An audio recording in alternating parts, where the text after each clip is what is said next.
Telugu cinema ఇండస్ట్రీలో ప్రస్తుతం ప్రభాస్ తనదైన రీతిలో వరుస సినిమాలను చేస్తూ ముందుకు దూసుకెళ్తున్నారు. ఇక ఎప్పుడైతే తన సినిమాలని పాన్ ఇండియా స్థాయిలో తీయడం స్టార్ట్ చేశాడో అప్పటి నుంచి ఈయనకి ప్రత్యేకమైన మార్కెట్ అయితే ఏర్పడింది.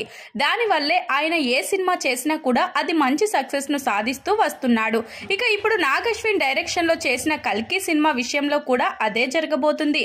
ఈ నెల 27వ తేదీన రిలీజ్ కి రెడీ అవుతున్న ఈ సినిమా మీద ఇప్పటికే ప్రేక్షకుల్లో చాలా మంచి అంచనాలైతే ఉన్నాయి. ఇక వాటికి తగ్గట్లుగానే ఈ సినిమా సూపర్ సక్సెస్ సాధిస్తుందంటూ సినిమా యూనిట్ వాళ్ళ అభిప్రాయాలను వ్యక్తం చేస్తున్నారు. ఇక ఆ అంచనాలకు తగ్గట్లుగానే ఈ సినిమా సూపర్ సక్సెస్ సాధిస్తుంది అంటూ మరికొంతమంది వాళ్ళ అభిప్రాయాన్ని కూడా తెలియజేస్తున్నారు. ఇక మొత్తానికైతే ఈ సినిమాను పక్కన పెడితే తర్వాత తను చేయబోయే సినిమాల పరిస్థితి ఏంటి అనే అనుమానాలు కూడా వ్యక్తమవుతున్నాయి. అయితే ఇప్పటికే ఆయన సందీప్ రెడ్డి వంగ డైరెక్షన్ లో స్పిరిట్ అనే సినిమా కమిట్ అయ్యారు.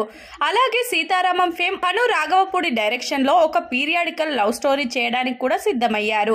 ఇక వీటిలో ఏ సినిమా ముందు పట్టాలెక్కబోతుంది అనే అనుమానాలు కూడా వ్యక్తమవుతున్నాయి.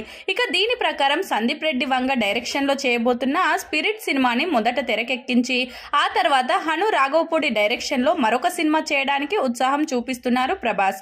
మరి ఈ రెండు సినిమాలతో సక్సెస్ కొట్టి తన మ్యాజిక్ ని రిపీట్ చేస్తాడా లేదా అనే అనుమానాలు కూడా వ్యక్తమవుతున్నాయి. చూడాలి మరి ఈ సినిమాలతో తను ఎలాంటి మ్యాజిక్ చేస్తాడు అనేది.